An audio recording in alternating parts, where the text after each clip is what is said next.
Hello, hello, hello, hello. Who's out there right now? I'm in here. You can't see me on the screen yet. Um, but my name's Ryan Erickson, and I'm somewhere around here. You take this. Oh my gosh. Oh, there. Yeah. Hey. Hi. I'm Ryan Erickson. This little jam session is called Riffing with Ryan. I do this every once in a while with people I find interesting. And the person who I find most interesting today, and for as long as I've known him, he's been a fantastic person, is this guy over here. Yeah. Glenn Aparicio Parry, who's in the background, who has written this wonderful book that I just finished this morning that I can't wait to talk about and can't wait to talk about with him.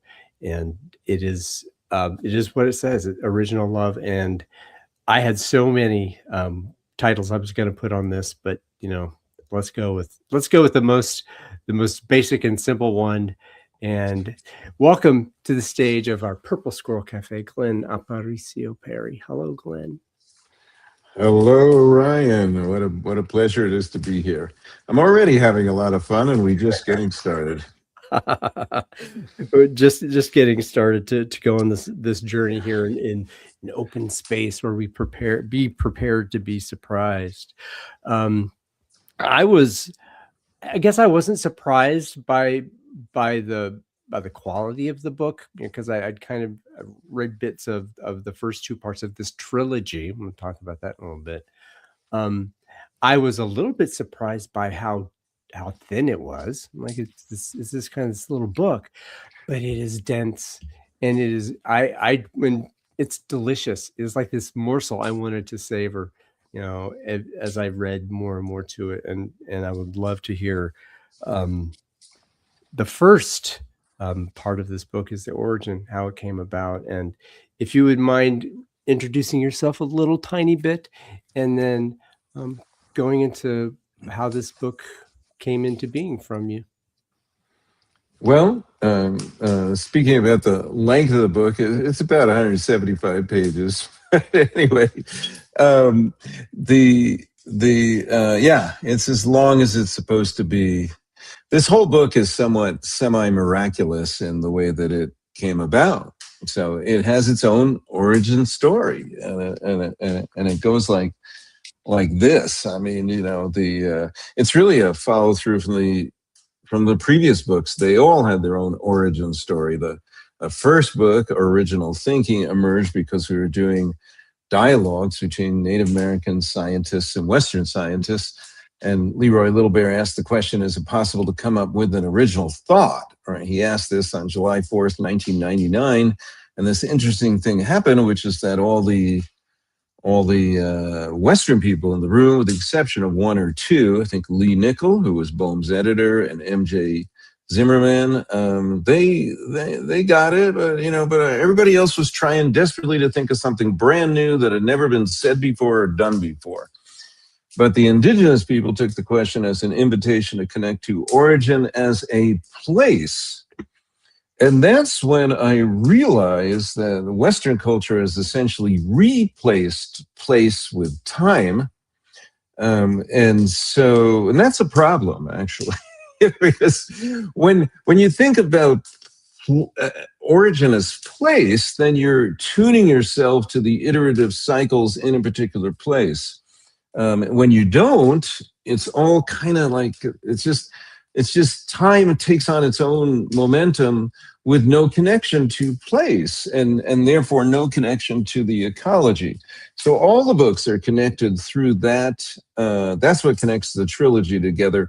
That's why I use the word original thinking, original politics, original love.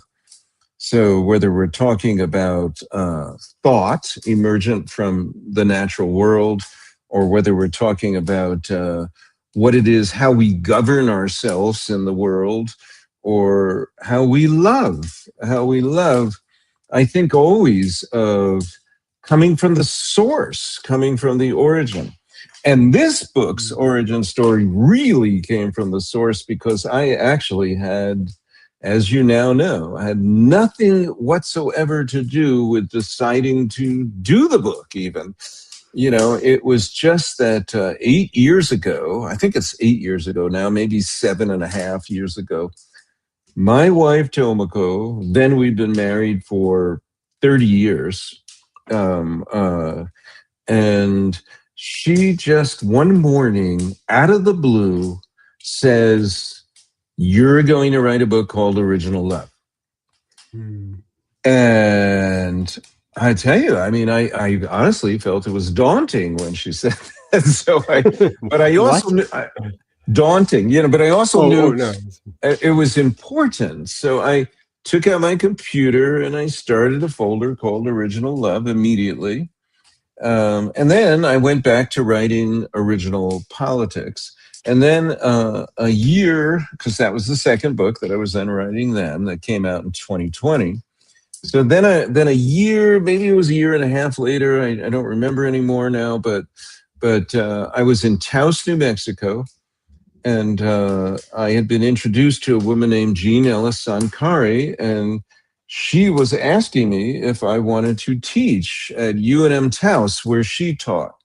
And she called the meeting. She said, let's have a meeting about this. And it's so. Have you been to Taos? I mean, it's so much like a Taoseño. You haven't been there, okay? But I've been to she interrupts you. Espanola, but no. No, oh, that's close. But anyway, you're about 35 miles away.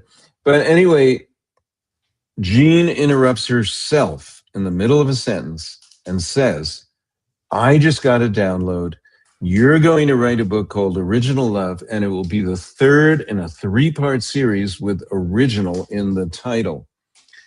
And here's the funny part of the story, Ryan. When she said that, I had at that point changed the title of Original Politics to Sacred Politics.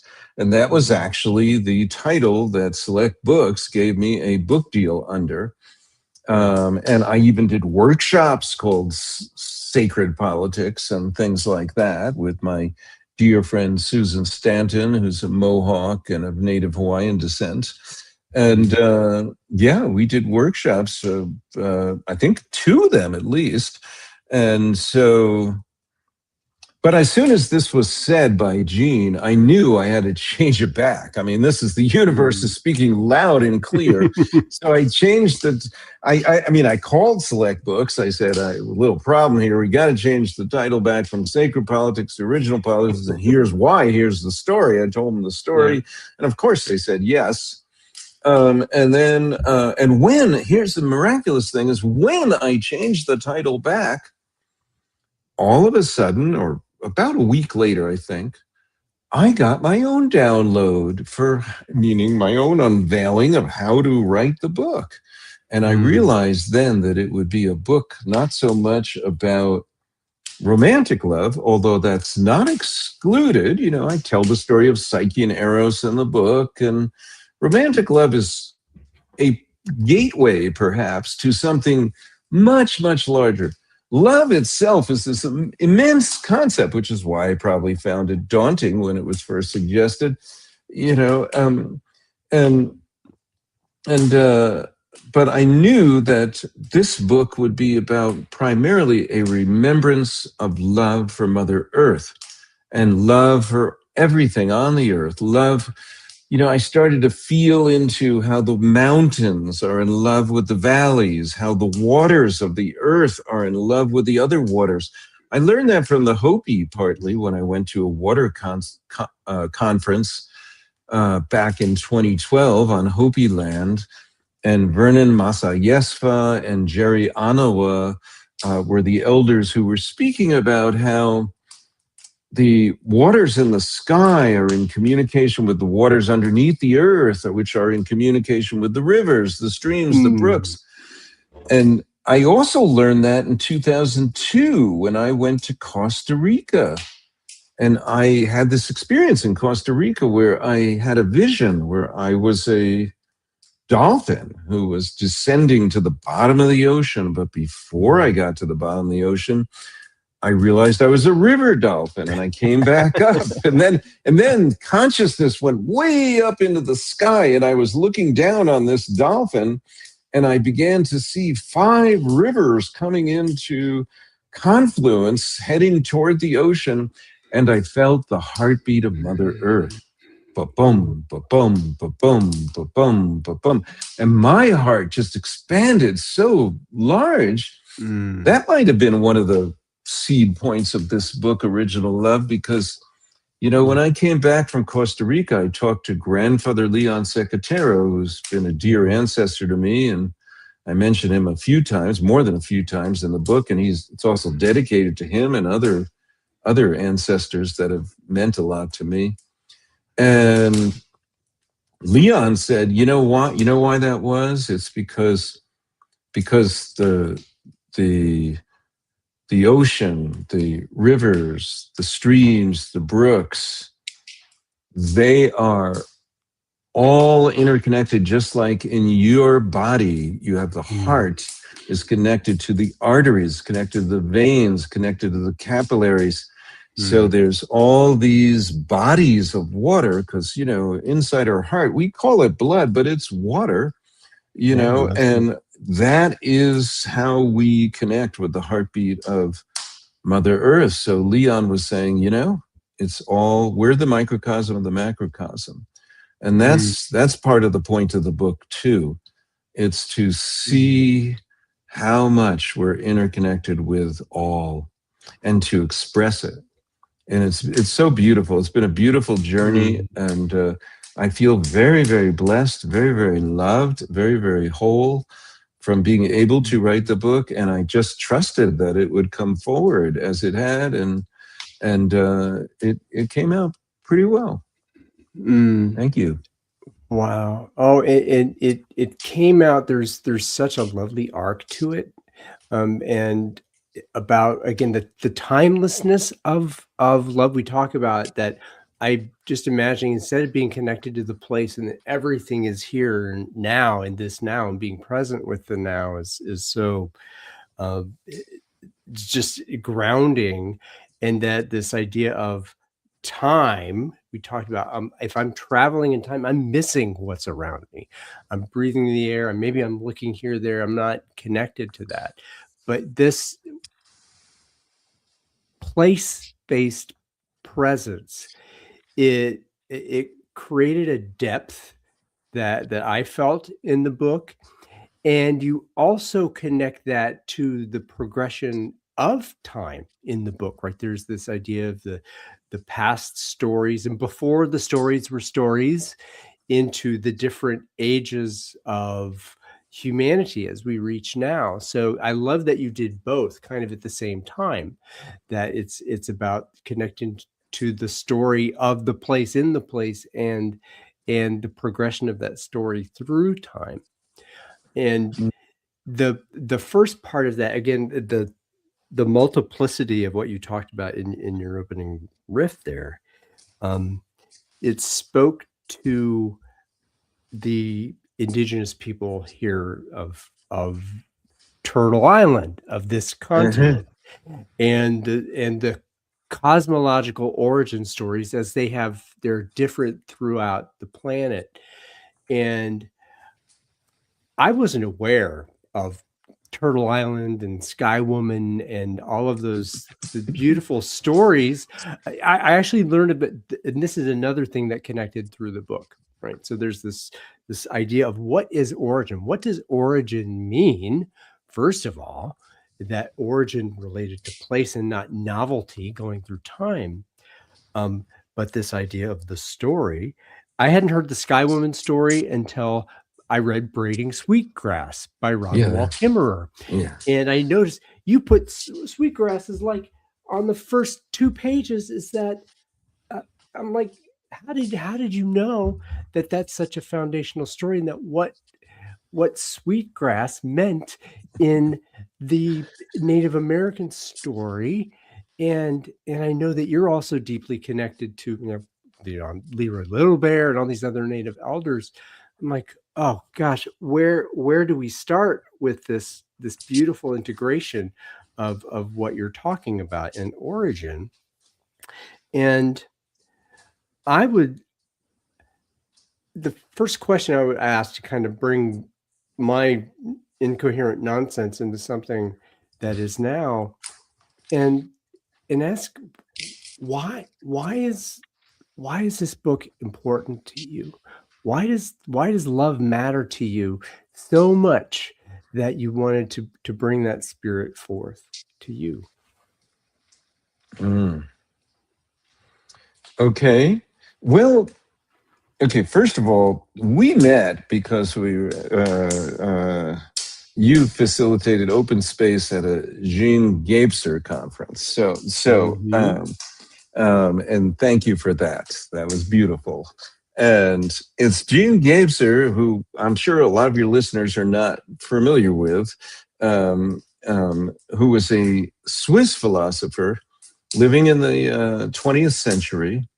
And he wrote a book that was later translated into English, but was not translated into English until 1985. No way. And in English, it's called The Ever-Present Origin.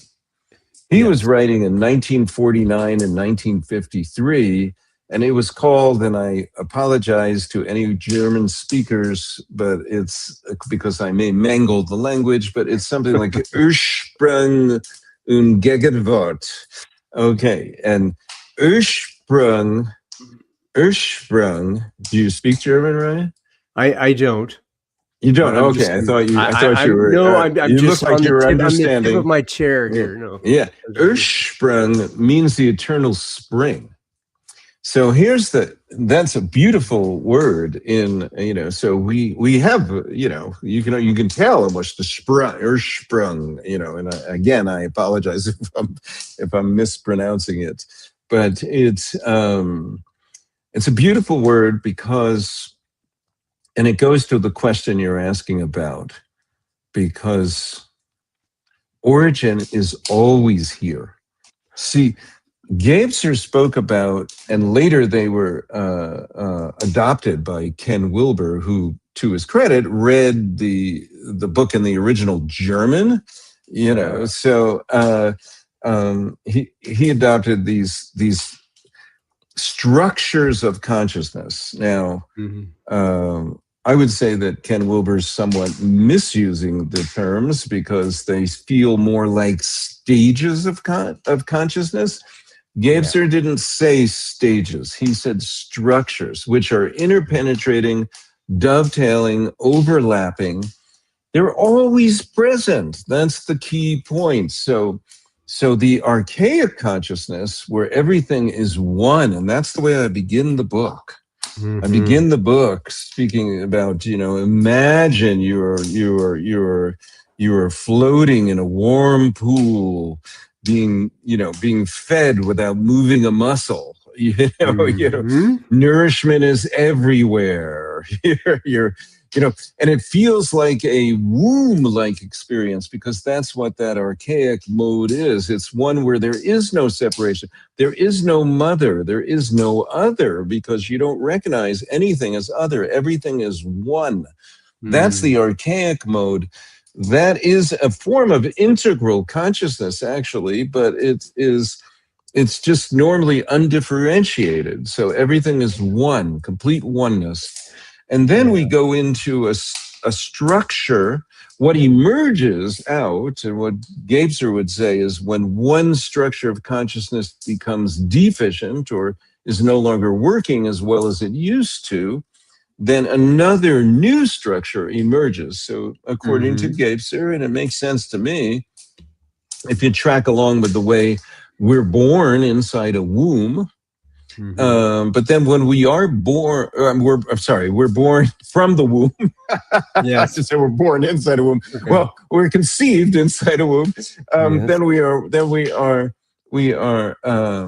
when we are born and we're standing apart from our mother, we're still very connected to the mother. We're still very connected to source. And that structure of consciousness has enormous power. So when you see a baby come into the world, you look into those eyes. This is my experience anyway. Perhaps you have the same experience. I see depth. I see infinite dimension. I see something. This baby has come from another dimension, from another world, and it's carrying enormous power. And of course, it has it's powerless in terms of not knowing how to, handle themselves in this world yet, but it's Yeah. carrying all that power from the other world. Yeah, the And physical then power, the power that is separate. And I have to go in there is that at that moment, in that warmth, in that wholeness, that complete integration, that that what is going to be a child is love, is completely love. It is only love and everything, and love is all. That's it what is I. love. Yeah, yeah, yeah, yeah, yeah. Love is what, we can never define love exactly. I say that in the book, and I to define it is to confine it. That's been said by a number of people, Mm, and I think it's really true. It's really mm. true. And I that. heard it first from my friend Kennedy Braden, but I saw that it's been the architect. A lot of people have said it, but to define it is to confine it. Love can never be exactly defined. Probably the best definitions are the ones that include the aspects, like the Greeks, the ancient Greeks would talk about, storge as familial love, and eros is erotic love, and agape is universal love, which is, in Sanskrit is Vishwa Prem, and in Buddhism is karuna or compassion.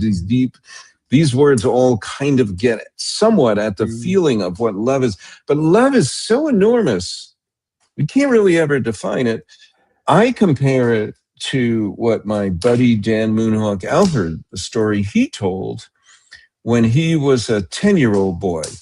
He mm, went to his father's workplace, and his father was a longshoresman working on the California coast up among the tall redwoods. And he spent the morning on a jitney, and he was stacking up logs with his dad, and that was great mm, fun for a 10-year-old boy. But then they took their lunch break, and they were dangling their legs over the Pacific Ocean. And this was the first time that Moonhawk had ever seen the ocean. So he mm, says to his father, "Dad, that sure is a lot of water out there." And his mm. father says, "Yep. And that's just the top of it." Yeah. So, Yeah. so that's what I feel about. I mean, Moonhawk liked to tell that story because he wanted to speak about how the depth of Native American wisdom, which is steeped in layer upon Mm, layer upon layer, and I yeah. agree with him there. But I also think it applies, and I included part of that story in the book because it also applies to love. Love is deep beyond measure. It's Mm, unfathomable, which is yeah. why they measure the ocean in fathoms, which are distances of about 6 feet apart. You spread your arms apart, and that's what a Mm, fathom is. Kind of, we have these silly measurements in our yeah. kingly way. So your question was about origin, about Gipster, and also what does love? Why does love matter to you? Love matters to Yeah. me because it is the foundational force of the cosmos. It's the foundational vibration. So even if I can't fully understand it, I know what it Mm, feels like when my heart opens. Like when I was in Costa Rica and I had that vision. Like mm, sometimes when I'm dreaming and I see something that just opens me wide up, like I'll dream of an eagle, and an eagle will often open up big vistas of consciousness. And mm, it's really, really beautiful. It's really, really beautiful. And everybody has had some kinds of mm, experiences. This doesn't matter what my experiences were. All your listeners, all your viewers have had some kind of experience like this where their heart opens, and that gives them a clue as to the enormity of what could be.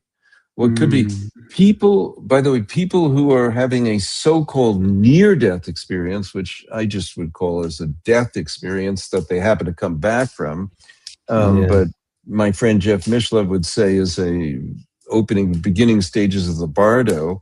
When that happens, they also commonly report that they felt interconnected with everything.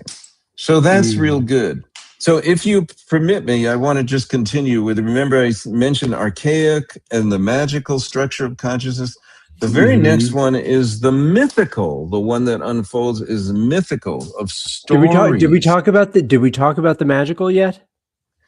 Well, yeah, well, not fully, maybe. So, would you like to talk more about that? Let's do it. Let's do it. I can riff with whatever.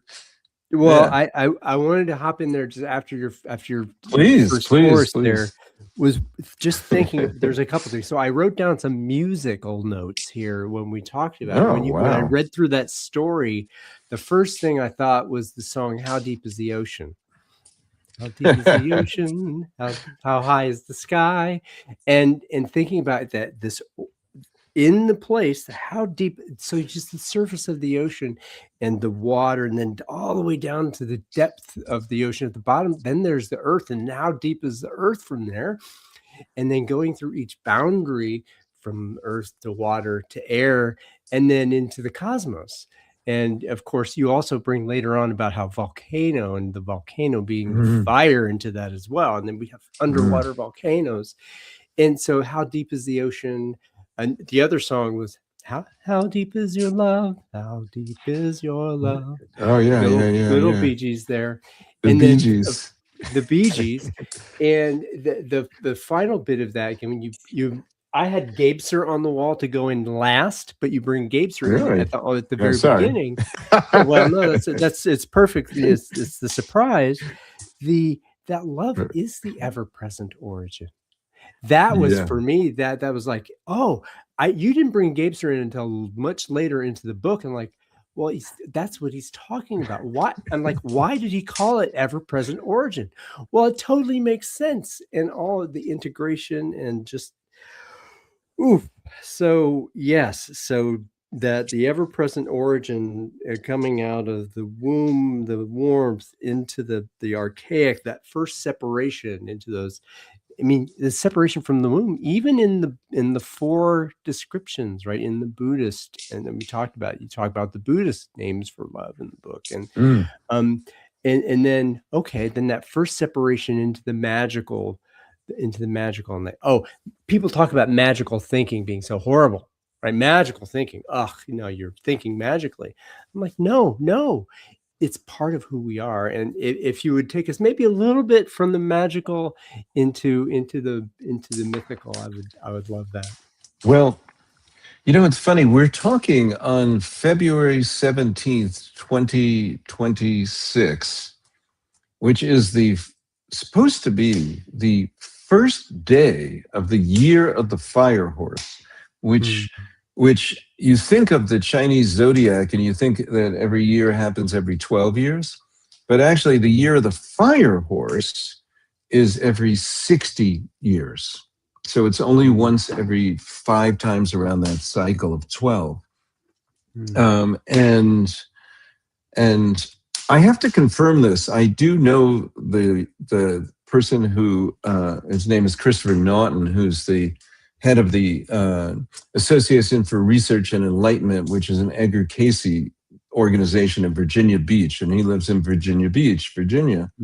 But I saw online, and I really do want to confirm this. So I'm saying a caveat. I want to confirm this, but we'll clip that. We'll make sure we go find it. Yeah. Okay. It said that Edgar Cayce 80 years ago had predicted this very day, would be a bifurcation of consciousness in which there would be a choice presented to humans to whether to choose the path of love or the path of fear.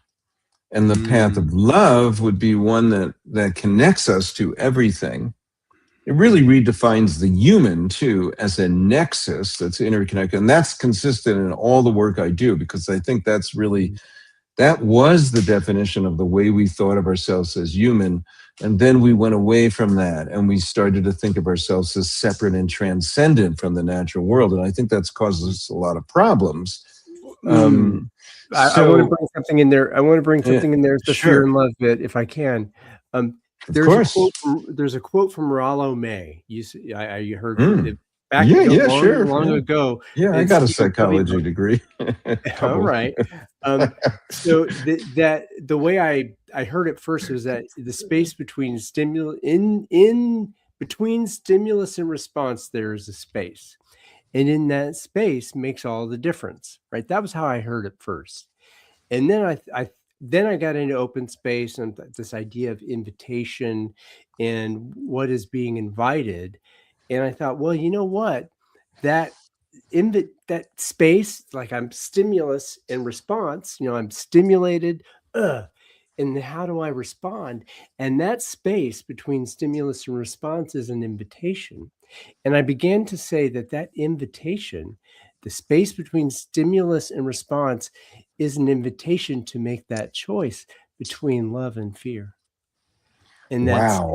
that's the there's so much about that invitation. It's confronting your freedom of that space. That am I going to dive into that space? And when I dive in, what am I accountable for? I'm accountable for what I am and how I navigate into the world. And I'm going to choose Mm. to be with love, to be love. And you talk about that too. Mm. And that is I that is am really really, really enjoying what you're saying now. Because see, now I'm learning something about you, Ryan. So this is the depth of your connection with open space. And the reason why you're such a good open space facilitator is because you're actually going deep into that space in this very liminal way, which is a space between the worlds, and it's a loving space. It's a loving place. And so you're inviting love the way that you're living, and then you invite the people that you're facilitating to do the same. That's really, really beautiful. And it's evocative of later on in the book I tell the story of Psyche and Eros. I mean, I could tell the whole story now, but maybe I'll just say this at this moment. there's one. What? I was going to say, Psyche and Eros is a great one. We can certainly go there. There's one story I had never heard that you Okay. brought in first in the book. Oh, okay. I don't. And I'm sure you know what it is. I'm not telling you anything you don't know. But the names, what are the names? Oh my gosh, there were two names. You talking about the separation of the sexes? No. There were two. There's a gosh. See, this is I'm okay to be live with this. People are going to watch me wandering around here. Okay. Well, you're looking. Did you get it? Inanna and Dumuzi. Inanna and Dumuzi. Okay, well that's Yeah. that I did bring that story in, but only I think that's in chapter 8, and Psyche and Eros is in chapter 9. So Inanna and Dumuzi. Well, Inanna is the name of the Sumerian great goddess, but people have to realize that we know more about the Sumerians than any other culture. It seems like, because we think of that as the cradle of civilization. And there's so much literature. When I grew up, everybody said, oh, this is the cradle of civilization, in the Tigris Valley, and it's just, I'm not saying that it is a cradle of civilization, but there are other cradles of civilization that happen in other places that we just haven't studied as much. So, whether you call the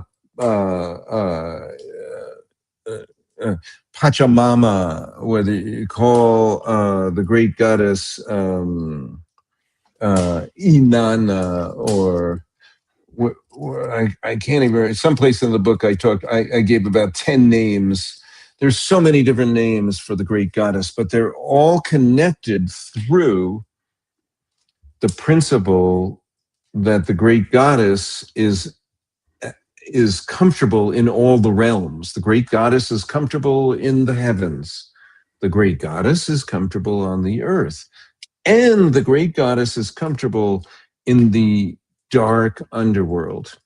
That's the important shift that happens later on in the first mythical age. It can really be divided into two ages. And the first, it's feminine. It's very feminine. It's all about the great goddess. But then it yields to the age of gods and heroes. And it's not that the age of gods and heroes isn't holistic. It's still holistic. But there's a starker distinction. So the gods are more comfortable in the higher realms, Mount Olympus, or even higher, if you can imagine, like Michelangelo, like gods is extending his finger, touching the finger of Adam, and infusing him with life, which is a very beautiful, beautiful painting. I've been to the Sistine Chapel. I still remember it. I was just a teenager, but I still remember it very vividly, as if I were there yesterday. It's a very impressive piece of artwork, but I don't really relate to it as a feeling that pervades my very essence, because to me, stories like Spider Woman, where Spider Woman is spinning the cosmos from her belly, that's very deeply interconnected. I feel that because we have an umbilical cord. Every single person has an umbilical cord. And you see those depictions of Adam and Eve, and they usually have a belly button. You think about that. Well, why is that? So if he supposedly came out of Adam's rib or something, why do they have a belly button? Why doesn't he have a scar? What? why doesn't Adam have like a scar? Yeah. But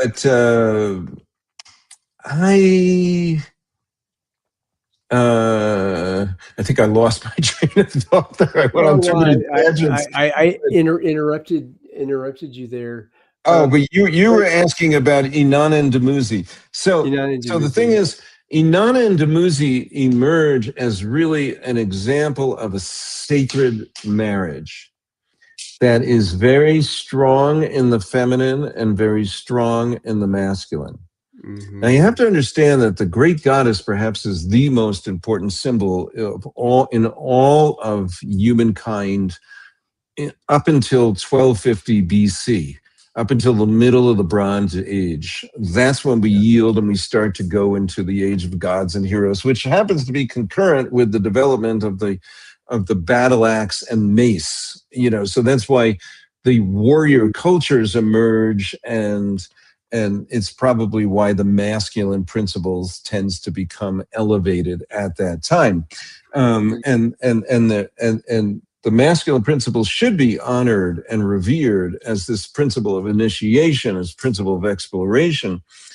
But the true masculine principle, of Dumuzi, and also you can find this in Dionysus, which I didn't say in the book and probably should have. But Dumuzi is an example of the sacred masculine who very much fully supports the sacred feminine, very much fully supports womanhood in her fullness. This is what all secure men should do. We should support. Don't be afraid of that, right? We should support. No, don't be afraid of it. Women have enormous power. Support it. Learn from it. Rejoice in it. It's all good. Okay. Rejoice in the sacred feminine and the divine feminine, the sacred masculine. There's a couple other things there we talked about. Scary that the masculine that has developed after exploring out into the world through all the ages of consciousness, that we've come to this place where we now define the Big Bang from the scientific mode, and that we're trying to describe billions of years ago in this way. But we still, in this age, many of the men of the Enlightenment, we are here in the global north of the 21st century West, are afraid of womanhood. And I don't call me feminine at all. Calling me And saying I have a feminine part is an insult to many men, many who are in control and patriarchally. And how funny is not necessarily funny is that, uh, but so, oh, women are complex. Oh God, they're so complex, and they have this lunar cycle that I don't understand. Oh God, I'm afraid of that. But you wrote in the book that here's complexity. Complexity need not be scary. It need Oh, not be that's true. scary, and why be scared of the feminine if the feminine is divine, and you as the masculine are totally embracing yourself as the sacred masculine and being in unity with the divine feminine. And that and so okay, so I'm gonna put another pause there, that this idea of the great goddess and the great mystery and this femininity femininity that we have essentially lost as a result of all the stuff that is trauma committed on the world, that the book is a lot about this indigeneity, the indigenous understanding of the universe, and the divine feminine. Like where we have come now is this very masculine, controlling kind of world, but you're evoking this let us consider and go into revolution to bring back an integration of the divine feminine and the sacred Oh my masculine. God. Okay. You brought up so many things. Okay. Let me try to be succinct in my reply because it's so much that you brought into the picture here. So, first of all, when you're talking about the Big Bang, what Paula Gunn Allen said, she is a dear ancestor. She was a dear friend. In a 2004 dialogue that we held, the theme was stories of the universe. So we had some of the greatest mathematical cosmologists there, like Brian Swim, who understands that the universe is a story. And he No, wrote a book called the universe is a green dragon. Wallace Universe's Green Dragon. Yes, he also wrote the universe story with Thomas Berry. But yeah, the universe is Green Dragon. Look at that. It was close enough to bring up. Yeah, that's great. I love Brian's work. But it's more about time. So remember before I said that the Western culture has replaced place with time. So it's about that it happened 13.8 billion years ago. There was this Big Bang. So what Paula Gunn Allen said in the 2004 dialogue, with respect, because Brian Swim was there and everything, she said, in where I come from, she said, God is a woman, and so it's like a cosmic egg. And so she said to me, I can't get behind the Big Bang story. To me, that's a male ejaculatory fantasy. It's a cosmic orgasm. Boom, boom, kaboom. Everything is spreading out. Yeah. Everything is spreading out, and the universe is expanding, and it's like this. Boom. It's very exciting and everything. But she said that doesn't work for me because I know that if there was a Big Bang, it's only been one of many. Because what man, after having this great cosmic orgasm, wouldn't go back for more? Yeah. That's what she said. That's what she said. Well, And how I did agree. I the agree egg with of the her. cosmos get fertilized in the first place, right? How did that happen? Well, okay. Now you mentioned complexity, not to be scared of complexity. That's true because the very word complex comes from being braided together. So everything in the cosmos is a kind of braiding where things are enfolded into other things. Ecosystems are always relationships upon relationships upon relationships upon relationships. Everything is enfolded into each other. Everything is if you were thinking mathematically, a subset of a larger set. You mentioned the indigenous and divine feminine, and thank you very much for mentioning that because that gives me an opportunity to say, look, as a man, I had an epiphany when I was writing this book that I think most women already knew. But Mhm. I realized that almost everything I've been studying, and I've been, to some degree studying indigenous wisdom since 1983, when I went to the California Institute of Integral Studies, and the aforementioned Dan Moonhawk Alford, he was teaching a class. It was called Anthropological Linguistics, and it brought together the confluence of Native America, science, language, and consciousness. That was the class. It was amazing. It was mind blowing. And since then, I've been fascinated with all things having to do with uh, Native America. I myself am 25% Basque. That's my only claim. That's the only heritage I can bask in, because Oh. my grandma is Basque, and she was from the High Pyrenees in Spain, and she, walked 300 miles to Barcelona and got a job as a sous chef, and then married an Aragon Spanish man, and they gave birth to my father. My mother's Jewish, so I'm all tribal, even though I just look like a white guy, right? I'm all tribal. So it's. But I did learn my grandma lived with us from age 3 to age 13. That imprinted the divine feminine upon me, because my grandma was carrying the old ways. The Basque are like European indigenous peoples, if your audience is not aware of that. And they're of course in both the High Pyrenees of Spain, and they also are in southern France. And so I got to visit my grandma's village when I was 14. My grandma lived with us from the time I was 3 until the time I was about 13.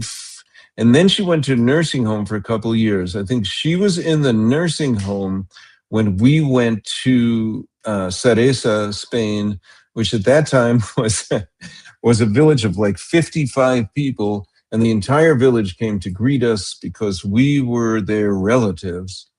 And also, we were the first automobile that ever came into the village.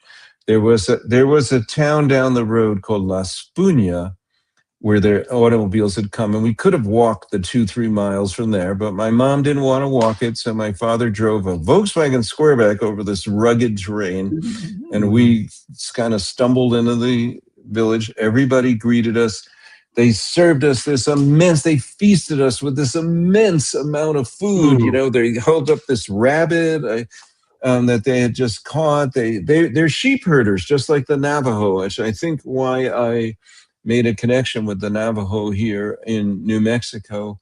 They also, so they served us mutton, they served us rabbit, they served us, I think, all these fresh vegetables that they had grown.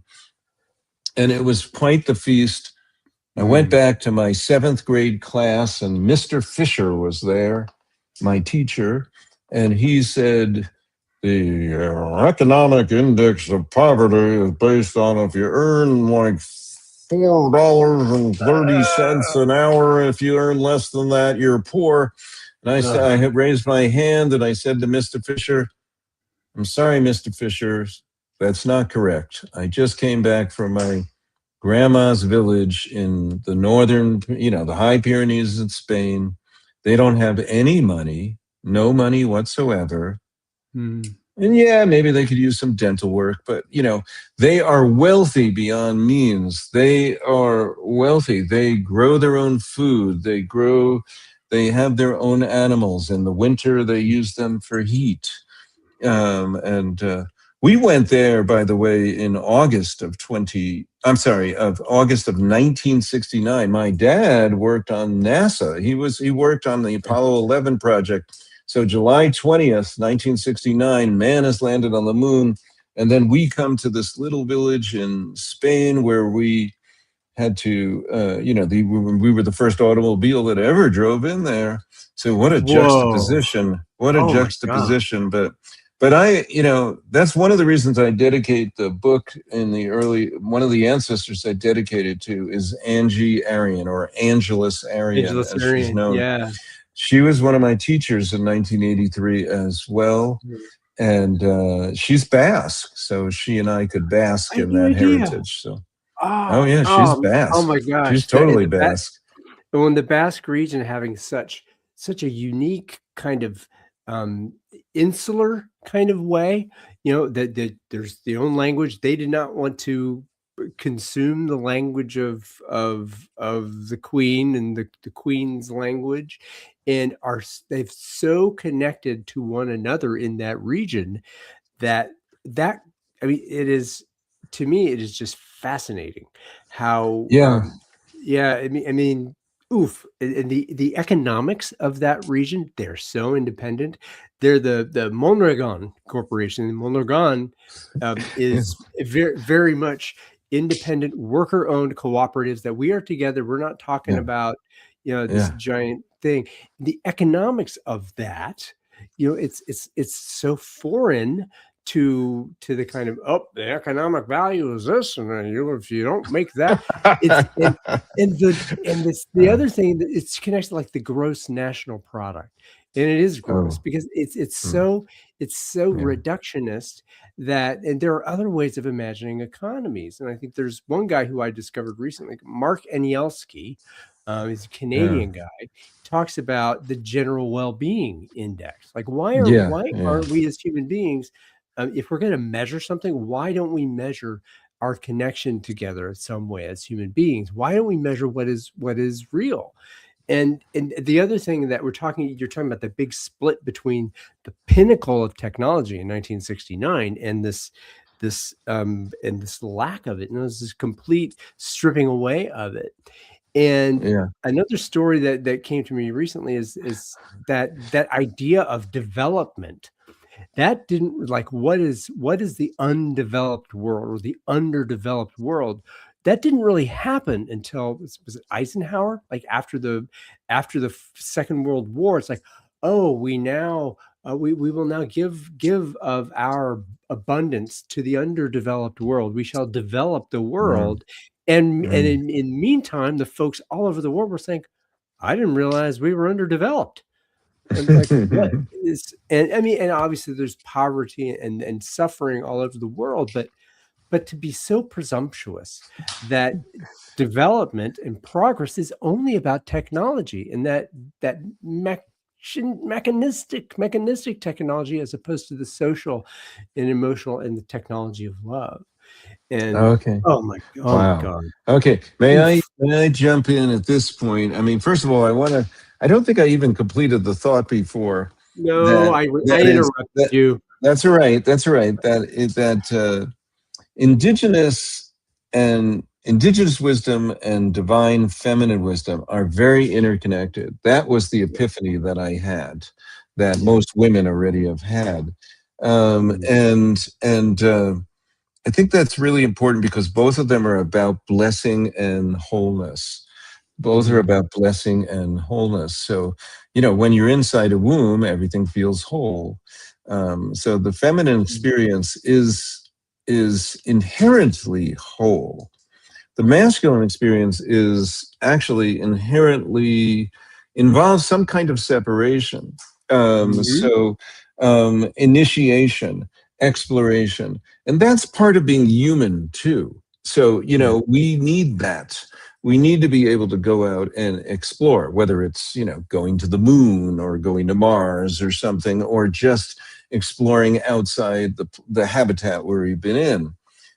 So that's important. But when you speak about the developed world or not developed world, that's a very deep subject you just opened up. But some of the people I admire the most are like Vandana Shiva. Are you familiar with her work? I'm not. Okay.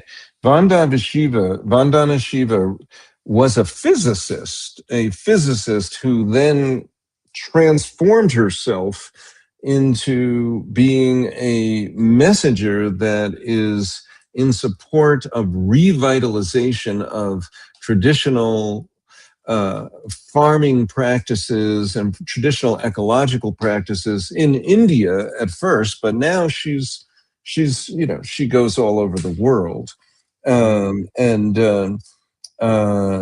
what she understood was that the traditional farming practices, the traditional ways of working with the water, working with the land, were good.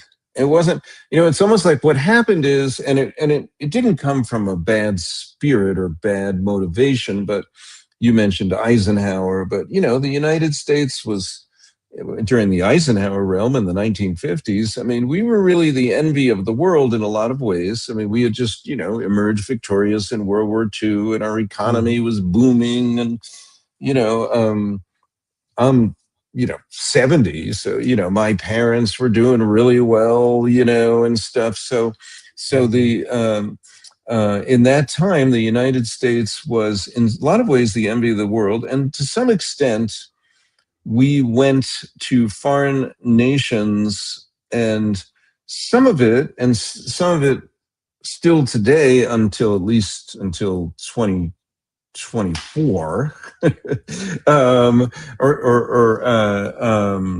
2025, I should say, because that's when the current administration actually got in January 20th. Some of it was really still operating very well in terms of being helpful to all of the world. But also, a lot of it has to do with economics, as you probably realize. And perhaps you've read John Perkins, who speaks about this, and I'm blanking out on the name of his book now, but he speaks about how American corporations would come into a foreign land and they would lend a lot of money. They would lend a lot of money to do certain projects. And often the projects involved the United States bringing their oil companies in. And so they're going to develop the world, as you indicated, by bringing these advances. But these advances, of course, are not ecologically good for the land. They're not socially good either, in terms of, now we are going to bring in the concept of debt to you, and now we are going to obligate you to pay us back in currency that you didn't want in this first place. That is just an idea, and we're going to obligate you to that, and to have us impose our abundance in a way that is extracting the world. It's like, oh my God. Yeah, so that's what John Perkins' book. I can't quite remember the title, but it's about the economic hitman. So that's what they would do. So yes, they would cause a lot of debt in foreign nations, and then we have to extract, get ourselves out of that situation. This is the very thing that's happening in Venezuela, and why. But it's very interesting because, we don't even know that what the outcome is going to be of that taking out Maduro and whatnot. But we're straying into politics here. Now, I'm not afraid to talk about politics because I wrote a book about politics. I was going to say, you wrote that book. Okay. Yes. Well, I haven't read that one yet. So, I mean, that's part, we go politics in our next riff, and then we go back to thinking the before. But there's two places I wanted to go. Well, actually, the one place I wanted to go, because we talked about the archaic, the magical, and the mythical, and then now we're inching into the present and the future, right, with politics and all the things that are happening. And okay, so we talked about the beauty and divinity of the feminine and the indigenous culture, is that these things are informing who we have become and are becoming as humans. And then we separate out from that. We go and discover the world and try to discover interplanetary stuff. And then we're creating institutions that are now crumbling. And okay, all right, well, Jean Gebser, you told us about this next kind of phase. What is this? The integral age, the age of integral consciousness, possibly. That's the invitation that is now. Like, what does coming into our integral consciousness now mean? What is this place of our planet asking of us now? Right? Yeah. Yeah, that's right. That's right. Well, beautiful that you brought that up. Yeah, well, we're in the mental age now. We're in the age of the and according to Gebser, every structure of consciousness um, emerges in an efficient mode, and then it gradually deteriorates into a deficient mode. We are in the deficient mental, big time. We're in the deficient mental. The efficient mental, just to give people an idea of, emerges somewhere around, 2500 BC or something. You can look at the ancient Greeks, and they're looking at, they were looking for this. They spoke a lot about mental cognition, but the Greeks are misunderstood, because it's not that they were all about mental cognition. Actually, they're very deeply sensual people, very deeply sensual. So they were looking, back then, everybody was a natural scientist. So they were looking at divine proportionality. That's why the Greeks have all these measures of proportion, of why they made so many beautiful statues, often of the human form.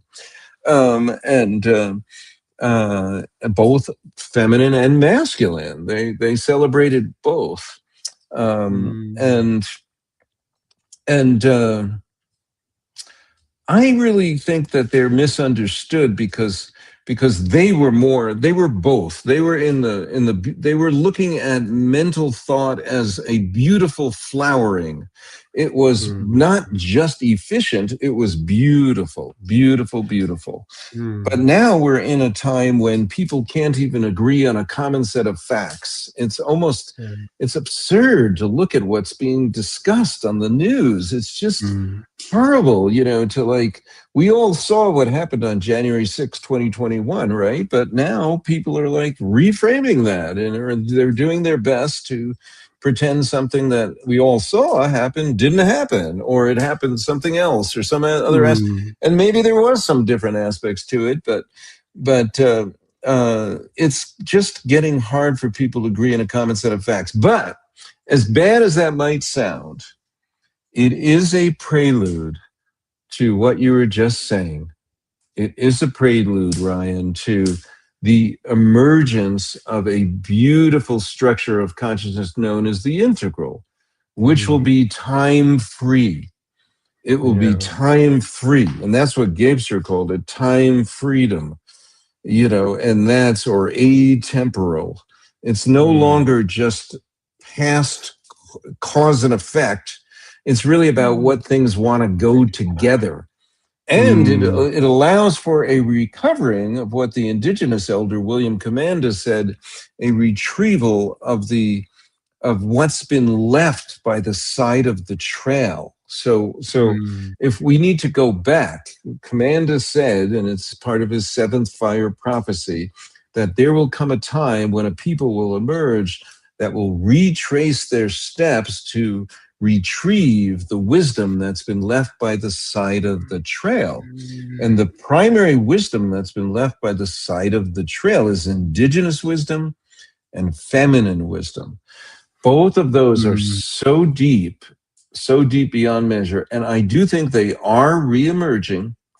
But of course, there's pushback. There's pushback from the men who are in power. And like the Epstein files embodies all of this. All of this is like this. It's all wrapped up in that.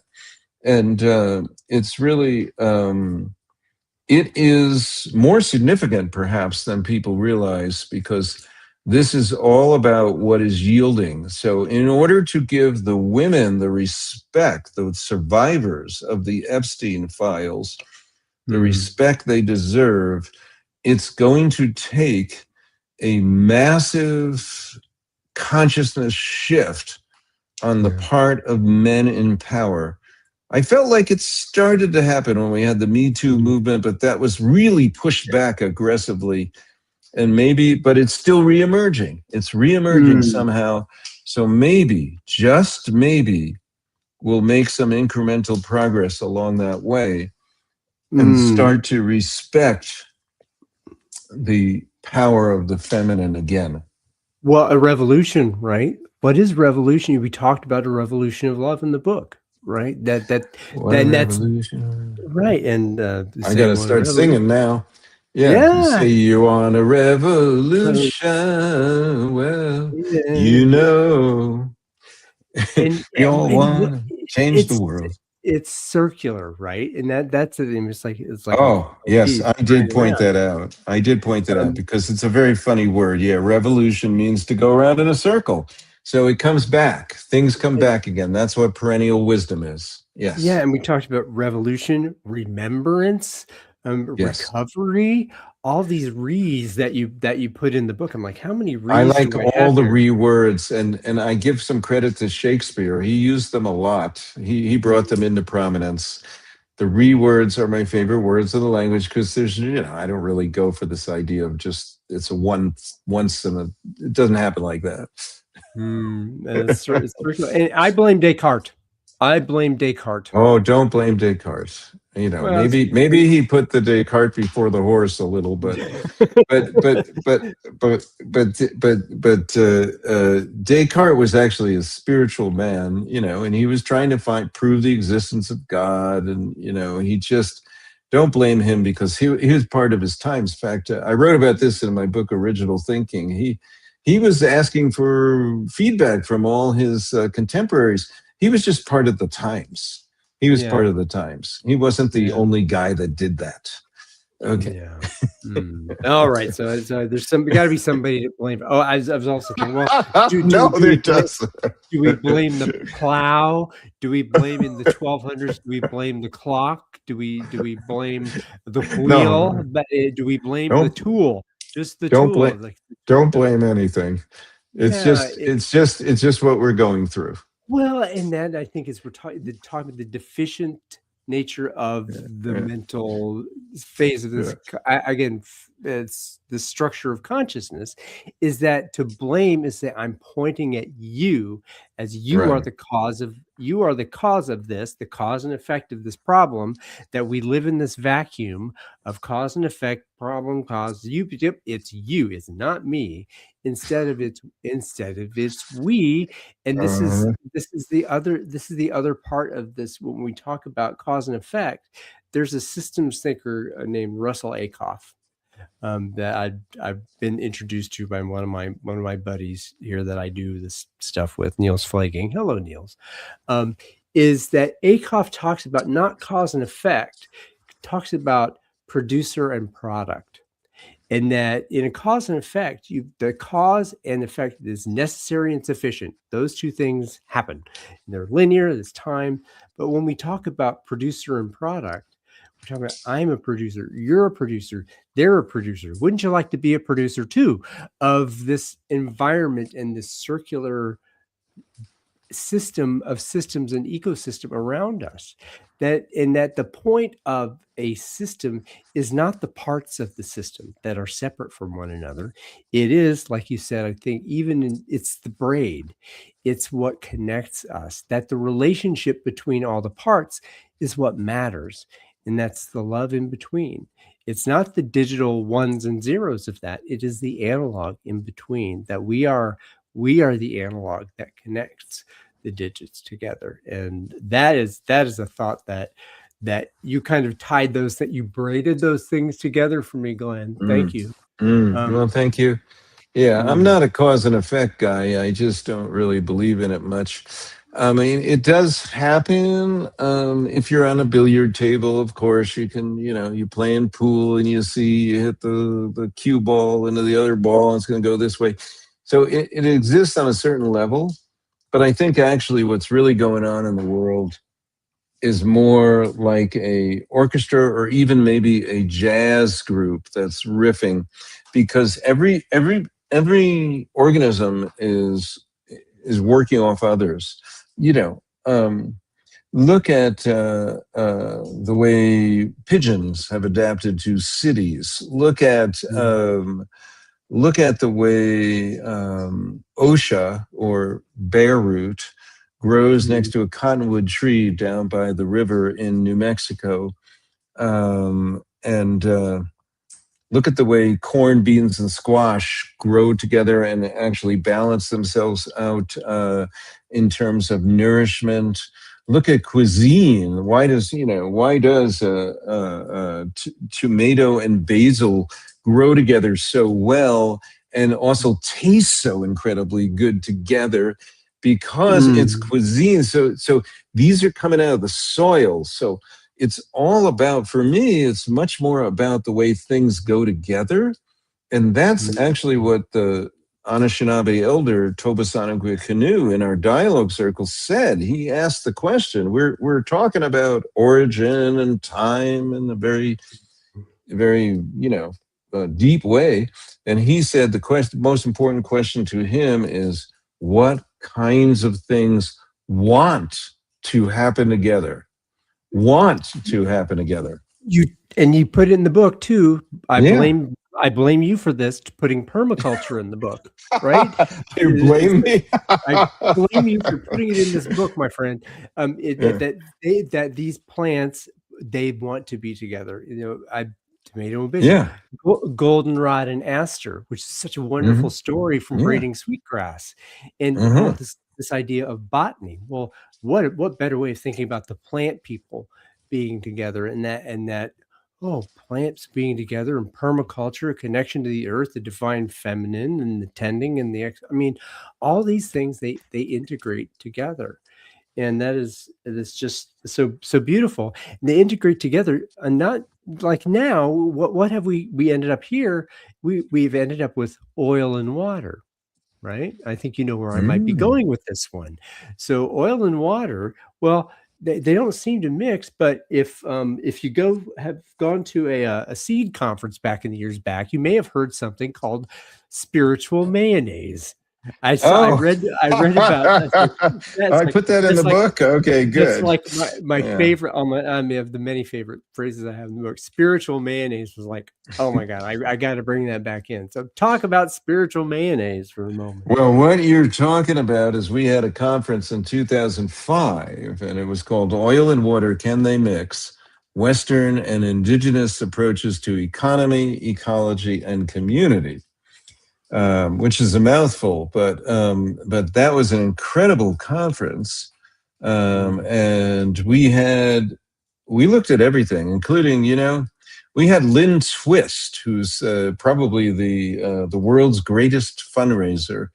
I was able to get her for that conference, and Indigenous people really loved her because she Mm. spoke about the soul of money, the spirit of money, which is really about, she's looking at money as fertilizer. Money is something that you put Mm. in, when you put your spirit, your sacred intent into something, then it Mm. grows. It grows. So that's why Mm. she's the best fundraiser in the world, because she says that, and I wish I Yeah. could do it quite the same. I mean, I'd like your listeners to send $10,000 to the Circle Buy, for Original Thinking. No, yes, because buy I it. still need Buy more the book. more more fertilizer to be able Yeah. to promote this book. But Mm. honestly, it's really what we discovered at that conference, in all seriousness, was that indigenous ways of knowing have their own kind of coherence. Mm. Western ways of knowing have their own coherence. So we shouldn't try to too quickly mush them together or to try to create some synthesis. And Mm. actually, it's Western people that generally try to do that. Mm. But the preferred path might be to just allow the integrity of the difference to sit side by side.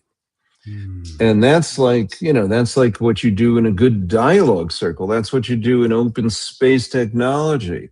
That is what you Mm. do, because if you allow the integrity of the difference to coexist, that's where the term emerged as spiritual mayonnaise, because it's an emulsion. So an emulsion, Mm. oil and water can go together if the integrity of the difference is allowed to coexist. When you make an emulsion or you make a spiritual mayonnaise, yeah, Mm. does And that they make taste good. sense? Yeah, and they make they taste great with tuna and some nice bread, and that's with tuna salad and egg Oh, salad. Egg salad, do you're making me laugh now because I? I used to get the Chinese form of massage that's called tui na. Mm-mm. Yeah, there is. It's Chinese form massage. It's called tuina. It's Mm, Tuina if you spelled it in Roman letters. And I would always mm. say, no, I want a four-handed massage from Chinese massage. So, and then I can have a tuina sandwich. Doing sandwich. Oh my gosh. Well, Okay. All right. I Sorry, we're want to. getting silly now. Is No, this the no, time we're I coming loved to it. an end? Kind No. of. I mean, it's the silliness. I have something whatever I have. What I usually do when we end in this lovely, joyful place, having experienced this togetherness, um, I like to ask folks: is there anything that you wish to bring into this space that you did not have the chance to do, and would you do that now if that's something there for you? Sure. I would say that, love is beyond words. Love is beyond knowing. Love is more than an emotion.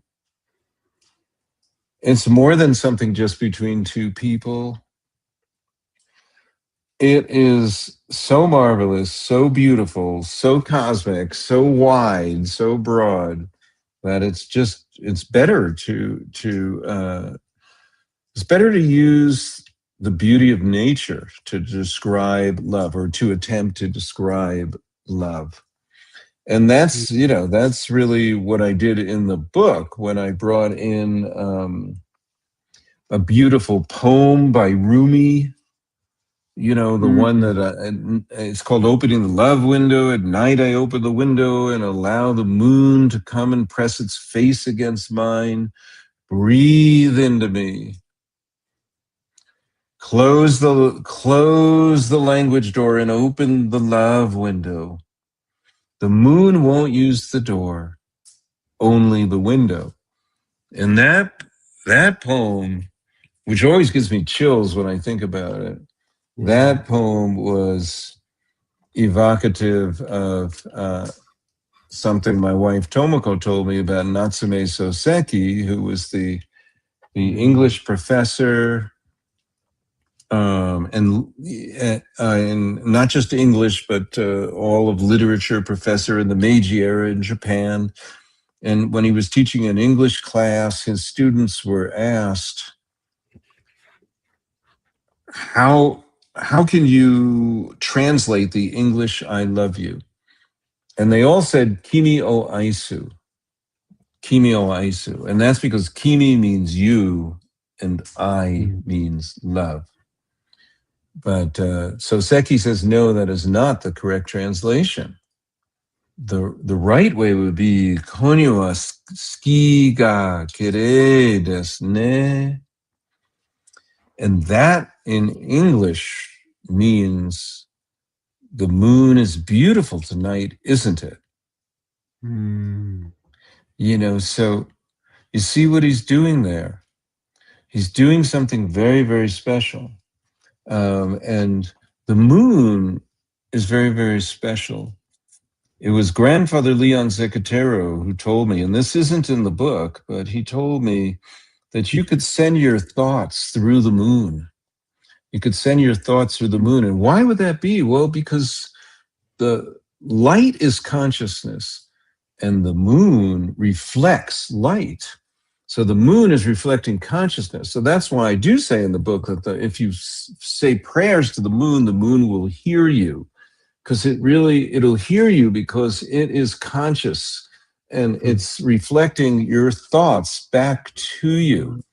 So that's a good way to pray for others. It's a good way to communicate. It's like the ultimate smoke signal to use the moon to get someone's attention, because the moon is the same, but it's always changing. It's always in different phases, but you can see it from all over the world. Now, you may not be able to see in New Mexico. I can see the moon in the daytime very easily, but when I lived in New York City, I could never see the moon in the daytime. I could hardly see it at night behind some Mm. building or something. But the moon is always there, and you can always take the moon inside your heart Love, in the same way, is always there, and you can always take it inside your heart, and you can move very gracefully and beautifully through the world. And that is really what love means to me. It doesn't mean that I understand it all, but it's always with me. Love is always present, and it can really help, it can support, it can open our heart, and it can open our way of thinking to all the beauty that there is in the natural world. And then we're going to care enough to protect it.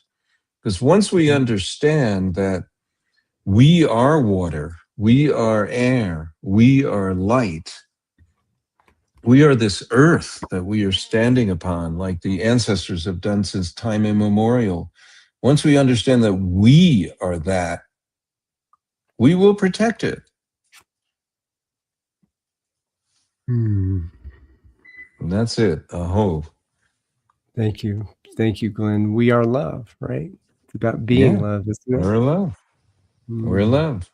Some people would say God is love. If you want to use the word God for everything, then yes, God is love. And I just use, I tend to use other words, but or think of the elements as the creators themselves. But to each his own, and if that works for you, fine. Yes, everything is love, ultimately. Yes. Wow. Wonderful. Oof. Wow. Well, thank you so much for the precious gift of your time and attention here, and this beautiful gift of a book, which is available. Yes, it's available on Amazon, but it's probably available also on GlennAparicioParry.com. Yeah, I think there. Yeah, it is. It is. Yeah. So what would serve you best for people to purchase the book? Is there a particular place where you would wish for them to purchase, to give their love, the loving money that they have to buy this lovely book? Well, thank you for your kindness. I would say at this exact moment, maybe go to my website, GlennAparicioParry.com, or it's a little easier to think of originalthinking.us. Originalthinking.us. That's more easy to remember. And then you'll go to the bookstore. For one reason is that for some reason there's a supply chain. The book's already launched, but Amazon is claiming they're shipping the books in like a week from now or something. So you'll get it faster if you go to my website, originalthinking.us. But if you love the book, buy another copy from Amazon or something, and then you can post a review. Give it away. Tell other people. That's the way any book takes off, is if people tell other people. If it touches you in your heart, and just remember, it's not about me. I'm not talking about me, because this is not my dream. This is the dream of the ancestors that came forward. That's why, if you recall in the beginning of the conversation, it was Tomoko that told me to write the book, and then another woman from I didn't really have to do with it. So I'm just the messenger. And every single one of you can also be the messenger. If it touches your heart and you want to share it, please do. Thank you. Wow, thank you, Glenn. Oh my. Well, I'm going to put you in the penalty box and say goodbye to all these lovely folks out there who've lent an hour and 23 minutes to us. Whether we were live and experiencing this together with them, whenever you watch this, however you watch this, you are with us, because everyone is with everyone everywhere always. So I'm going to check out you in a minute there, Glenn. Oh my gosh, Glenn is not there. You put yourself in the penalty box. You didn't intend to do that. Oh, I didn't intend to do that. I intended to do this and then put we're going to add the book to the stage. You. There we go. Original Love, Glenn Aparicio Parry. And yeah, look at that beautiful cover. That cover is just. Yeah. Oh, it's over there on the right side of the screen. Originalthinking.us is where you go to buy it, and then Glenn will get that beautiful love of your cash dollars in there. And my goodness gracious. This has been so wonderful. I've now put Glenn back in the penalty box, and I'm going to get to go talk to him for another few minutes. But thank you for the precious gift of your time and attention. And we'll see you next time. And let me put this thing up there. So now I get to say goodbye.